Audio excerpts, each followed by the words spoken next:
Topic എന്ന് പറഞ്ഞു കഴിഞ്ഞാൽ യൂസേഴ്സ് ഓഫ് ഫിനാൻഷ്യൽ സ്റ്റേറ്റ്മെൻറ്റ്സ്. നമ്മുടെ ഫിനാൻഷ്യൽ സ്റ്റേറ്റ്മെൻറ്റ്സ് യൂസ് ചെയ്യുന്ന കുറച്ച് ആൾക്കാരുണ്ട്.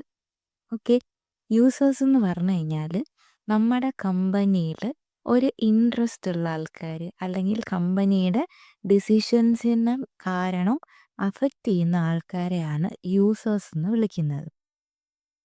So who are interested in and affected by the performance and decisions. ഒരു കമ്പനിയുടെ പെർഫോമൻസും ഡിസിഷൻസും കാരണം അഫക്റ്റഡ് ആകുന്ന ആൾക്കാർ, അല്ലെങ്കിൽ നമ്മുടെ ബിസിനസ്സിന്മേൽ ഒരു ഇൻട്രസ്റ്റ് കാണിക്കുന്ന ആൾക്കാരെയാണ് നമ്മൾ യൂസേഴ്സ് ഓഫ് ഫിനാൻഷ്യൽ സ്റ്റേറ്റ്മെൻറ്റ്സ് എന്ന് പറയുന്നത്. ഈ യൂസേഴ്സിനെ തന്നെയാണ് നമ്മൾ സ്റ്റേക്ക് ഹോൾഡേഴ്സ് എന്നും വിളിക്കുന്നത്. സോ ഈ യൂസേഴ്സിനെ തന്നെയാണ് നമ്മൾ സ്റ്റേക്ക് ഹോൾഡർ എന്നും വിളിക്കുന്നത്.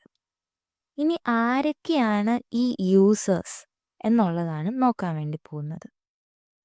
ഇനി അങ്ങോട്ട് യൂസേഴ്സ് എന്ന് ഞാൻ യൂസ് ചെയ്യുന്നതിന് പകരം സ്റ്റേക്ക് ഹോൾഡർ എന്ന വാക്കും യൂസ് ചെയ്യുന്നുണ്ടാവും. രണ്ടും സെയിം തന്നെയാണ്. സോ ഈ സ്റ്റേക്ക് എന്ന് പറയുന്ന ഈ ഒരു പോർഷനിൽ ഈ സ്റ്റേക്കിൻ്റെ അർത്ഥം തന്നെ ഇൻട്രസ്റ്റ് എന്നാണ്.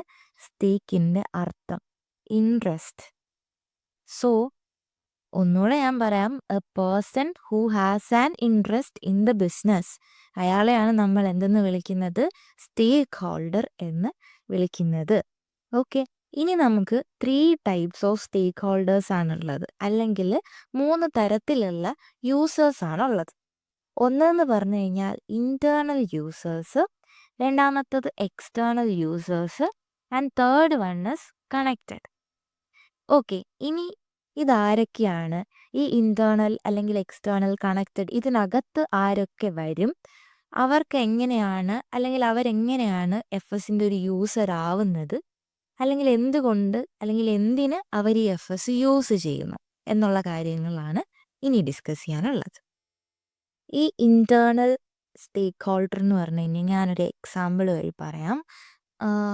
ഓക്കെ, ഇത് എൻ്റെ വീടാണെന്ന് വിചാരിക്കുക.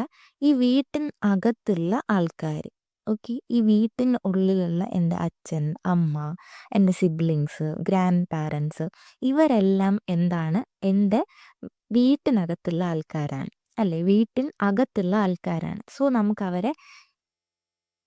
അവരെല്ലാവരും വീട്ടിനുള്ളിലാണ്, ഇന്റേണലി നിൽക്കുന്ന ആൾക്കാരാണ്. സോ അതുപോലെ തന്നെ ഒരു കമ്പനിയുടെ ഉള്ളിലുള്ള ആൾക്കാരെയാണ് നമ്മൾ ഇന്റേണൽ സ്റ്റേക്ക് ഹോൾഡേഴ്സ് എന്ന് വിളിക്കുന്നത്. ഇനി അപ്പോൾ ആരാണ് ഈ എക്സ്റ്റേണൽ സ്റ്റേക്ക് ഹോൾഡർ? നമ്മളിപ്പോൾ പറഞ്ഞു ഇത് നമ്മുടെ വീടാണ്. സോ ഈ വീട്ടിന് പുറത്തുള്ള ആൾക്കാർ, ഫോർ എക്സാമ്പിൾ നൈബേഴ്സോ അങ്ങനെയുള്ള ആൾക്കാർ, ഓക്കെ, ഇത് പുറത്തുള്ള ആൾക്കാരാണെന്ന് വിചാരിക്കുക. സോ ഇവരെയാണ് നമ്മൾ എന്തെന്ന് വിളിക്കുന്നത്? എക്സ്റ്റേണൽ സ്റ്റേക്ക് ഹോൾഡർ എന്ന് വിളിക്കുന്നത്.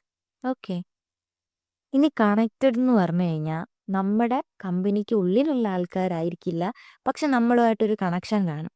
ലൈക്ക് നമ്മളിപ്പോൾ ഫാമിലീനെ വെച്ച് തന്നെയാണ് ഒരു എക്സാമ്പിൾ പറയുന്നത് എന്നുണ്ടെങ്കിൽ ഇത് വീടാണ്, ഹോം. ഓക്കെ, എൻ്റെ ഫാദറിൻ്റെ സിസ്റ്ററിൻ്റെ മകൾ എന്ന് പറയുമ്പോൾ ആരായിരിക്കും? എൻ്റെ കസിൻ ആയിരിക്കും, ഇല്ലേ? My cousin. So cousin directly എൻ്റെ വീട്ടിനകത്തുള്ള ആളാണോ? അല്ല, പക്ഷെ ഞാനുമായിട്ട് എന്ത് ചെയ്യുന്നുണ്ട്? ഒരു കണക്ഷൻ കീപ്പ് ചെയ്യുന്നുണ്ട്. സോ അങ്ങനെ കമ്പനിക്ക് ഉള്ളിലുള്ള ആളല്ല, ബട്ട് കമ്പനിയുമായിട്ട് കണക്റ്റഡ് ആണ്. സോ അങ്ങനെയുള്ള ആൾക്കാരെയാണ് നമ്മൾ എന്തെന്ന് പറയുന്നത്? കണക്റ്റഡ് സ്റ്റേക്ക് ഹോൾഡേഴ്സ് എന്ന് പറയുന്നത്. ഈ ഇന്റേണൽ സ്റ്റേക്ക് ഹോൾഡേഴ്സിൽ ആദ്യം വരുന്ന ആളെന്ന് പറഞ്ഞു കഴിഞ്ഞാൽ നമ്മുടെ മാനേജ്മെൻ്റ് ആണ്. ഓക്കെ, മാനേജ്മെൻ്റ് ആണ് ഇന്റേണൽ സ്റ്റേക്ക് ഹോൾഡേഴ്സിൽ ഒരാൾ. ഈ മാനേജ്മെൻ്റ് എന്തിനാണ് നമ്മുടെ കമ്പനിയുടെ FS യൂസ് ചെയ്യുന്നത്? അതായത് നമ്മുടെ മാനേജ്മെൻ്റ് ആണ് നമ്മുടെ കമ്പനിയിലെ എന്ത് എടുക്കുന്നത്? ഡിസിഷൻസ് മേക്ക് ചെയ്യുന്നത് മാനേജ്മെൻറ്റ്സ് ആണ്. സോ ഒരു മാനേജ്മെൻറ്റിന് ഡിസിഷൻ മേക്ക് ചെയ്യണം എന്നുണ്ടെങ്കിൽ നമ്മുടെ കമ്പനിയുടെ FS നോക്കേണ്ടി വരും, അല്ലെങ്കിൽ FS നോക്കിയിട്ടാണ് അവരെന്ത് ചെയ്യുന്നത്? പലപ്പോഴും ഡിസിഷൻസ് മേക്ക് ചെയ്യാറുള്ളത്. ഫോർ എക്സാമ്പിൾ, നമ്മുടെ കമ്പനിയുടെ P&L, okay, profit and loss account എടുത്തിട്ട് നോക്കുവാണ്. അതിനകത്ത് എക്സ്പെൻസും അതുപോലെ തന്നെ ഇൻകവും ഉണ്ടായിരിക്കും. സോ ഇതിനകത്ത് നോക്കിയപ്പോഴത്തേനും ഒരു ഏരിയയിൽ ഭയങ്കരമായിട്ട് എക്സ്പെൻസ് കൂടി നിൽക്കുവാണ്. ഓക്കെ. ഭയങ്കരമായിട്ട് എക്സ്പെൻസ് കൂടി നിൽക്കുവാണ്. സോ ഈ മാനേജ്മെന്റ് എന്ത് ചെയ്യും? ഇതിനെ ഇങ്ങോട്ട് എടുത്തിട്ട് നമ്മൾ എന്ത് ചെയ്യും? എന്തുകൊണ്ട് ഈ എക്സ്പെൻസ് കൂടി? അല്ലെങ്കിൽ ഇത് കുറയ്ക്കാൻ വേണ്ടിയിട്ട് എന്തെങ്കിലും മെഷേഴ്സ് നമുക്ക് എടുക്കാൻ പറ്റുമോ? അങ്ങനെയുള്ള ഡിസിഷൻസ് ആരെടുക്കും? ഈ മാനേജ്മെന്റ് എടുക്കും. സോ അതുകൊണ്ടാണ് ഇവരെന്ത് ചെയ്യുന്നത്? എഫ്എസ് യൂസ് ചെയ്യുന്നത്. ഇനി ഇതിനകത്ത് രണ്ടാമത് വരുന്ന ആളാണ് നമ്മുടെ ആരെന്ന് പറഞ്ഞു കഴിഞ്ഞാൽ എംപ്ലോയീസ്. എംപ്ലോയീസ് എന്തിനായിരിക്കും സ്റ്റേറ്റ്മെൻറ്റ്സ് യൂസ് ചെയ്യുന്നത്? സ്റ്റേറ്റ്മെൻറ്റ്സ് നോക്കിക്കഴിഞ്ഞാൽ മാത്രമേ നമ്മുടെ കമ്പനിയുടെ പെർഫോമൻസ്, അതുപോലെ തന്നെ നമ്മുടെ കമ്പനിക്ക് ഗ്രോത്ത് ഉണ്ടോ, അതുപോലെ തന്നെ കമ്പനിയുടെ പൊസിഷൻസ് ഒക്കെ അറിയണം എന്നുണ്ടെങ്കിൽ നമ്മൾ സ്റ്റേറ്റ്മെൻറ്റ്സ് നോക്കണം. ഈ വക കാര്യങ്ങൾ, ഈ 3 കാര്യങ്ങൾ നടന്നാൽ മാത്രമേ നമുക്ക് ഉറപ്പിക്കാൻ പറ്റുള്ളൂ നമുക്ക് സ്റ്റെബിലിറ്റി ഉണ്ട്. ആർക്ക്? എംപ്ലോയീസിന് സ്റ്റെബിലിറ്റി ഉണ്ട്, എംപ്ലോയീസിനൊരു ഗ്രോത്ത് ഉണ്ടാവും, അതുപോലെ തന്നെ ജോബ് സെക്യൂരിറ്റി. ഈ വക കാര്യങ്ങളുണ്ടെന്ന് നമുക്ക് ഉറപ്പ് വരുത്തണം എന്നുണ്ടെങ്കിൽ നമ്മൾ നമ്മുടെ കമ്പനിയുടെ പെർഫോമൻസും ഗ്രോത്തും പൊസിഷൻസും ഒക്കെ നമ്മൾ നോക്കണം. ഇൻ കേസ് ഇതൊന്നും ഇല്ലാത്തൊരു കമ്പനിയിലാണ് നമ്മൾ വർക്ക് ചെയ്യുന്നത് നമ്മൾ അറിഞ്ഞു കഴിഞ്ഞാൽ നമുക്ക് ഉറപ്പിക്കാം നമ്മുടെ ജോലി പോവും, നമുക്ക് ഇനി ഇവിടെ തുടരുന്നത് കൊണ്ട് അർത്ഥമില്ല. അങ്ങനെയുള്ള കാര്യങ്ങളൊക്കെ മനസ്സിലാക്കണം എന്നുണ്ടെങ്കിൽ നമ്മൾ എഫ്എസ് യൂസ് ചെയ്യേണ്ടതായിട്ടുണ്ട്. സോ ഇന്റേണലിനകത്ത് വരുന്ന 2 ആൾക്കാരാണ്, ഒന്ന് മാനേജ്മെന്റും രണ്ടാമത്തത് എംപ്ലോയീസും.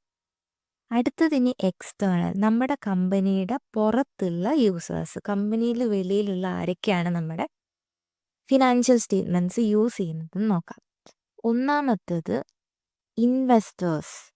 നമ്മുടെ കമ്പനിയിലോട്ട് ക്യാഷ് ഇൻവെസ്റ്റ് ചെയ്യുന്ന ആൾക്കാർ, ഷെയർ മാർക്കറ്റ് വഴി നമ്മുടെ ഷെയർസ് ഒക്കെ പർച്ചേസ് ചെയ്യുന്ന ആൾക്കാർ, ഇവരാണ് ഈ ഇൻവെസ്റ്റേഴ്സ് എന്ന് പറയുന്നത്. ഇവർക്ക് എന്ത് ചെയ്യണം? ഡിസൈഡ് ചെയ്യണം എന്ത്? നമ്മുടെ കമ്പനിയിലോട്ട് ഇൻവെസ്റ്റ് ചെയ്യണോ, നമ്മുടെ കമ്പനിന് ഷെയർസ് പർച്ചേസ് ചെയ്യണം എന്നുള്ള കാര്യങ്ങൾ ഇവർക്ക് ഡിസിഷൻ എടുക്കേണ്ടതായിട്ടുണ്ട്. സോ ഈ ഡിസിഷൻ എടുക്കുന്നത് ഒരു കമ്പനിയുടെ പേര് കണ്ടു ഡയറക്റ്റ്ലി പോയി ഇൻവെസ്റ്റ് അല്ല ചെയ്യുന്നത്. പകരം നമ്മൾ എന്ത് ചെയ്യും? ആ കമ്പനിയുടെ എഫ്എസ് എടുത്ത് നോക്കും.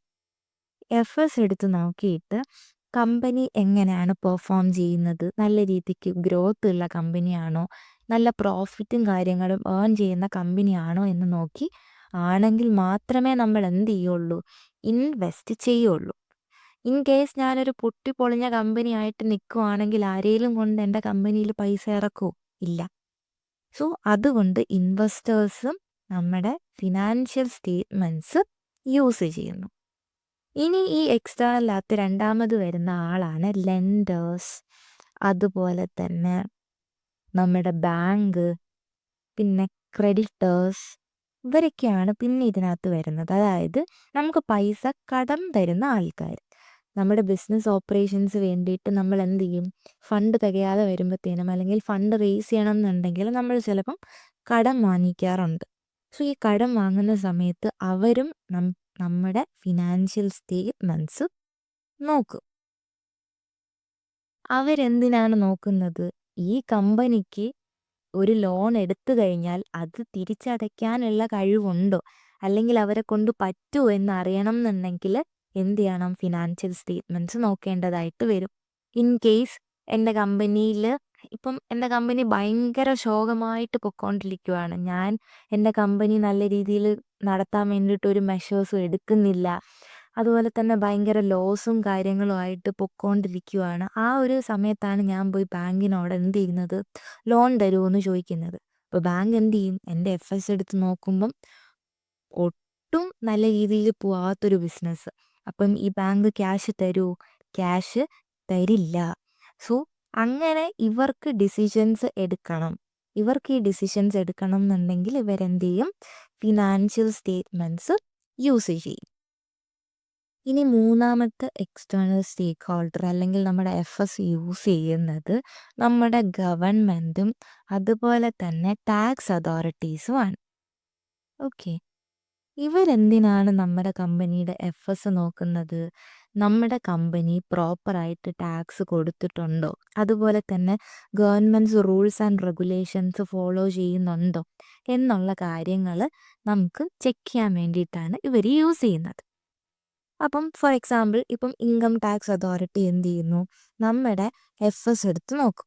നമ്മുടെ എഫ്എസ് എടുത്ത് നോക്കിയിട്ട് അതിനകത്ത് ടാക്സ് എന്ന് പറയുന്ന ഒരു എമൗണ്ട് കാണും. ആ ടാക്സ് എന്ന് പറയുന്ന എമൗണ്ട് നോക്കും. അവർ കറക്റ്റായിട്ട് അടയ്ക്കാനുള്ള ടാക്സ് എമൗണ്ട് തന്നെയാണോ പേ ചെയ്തത്?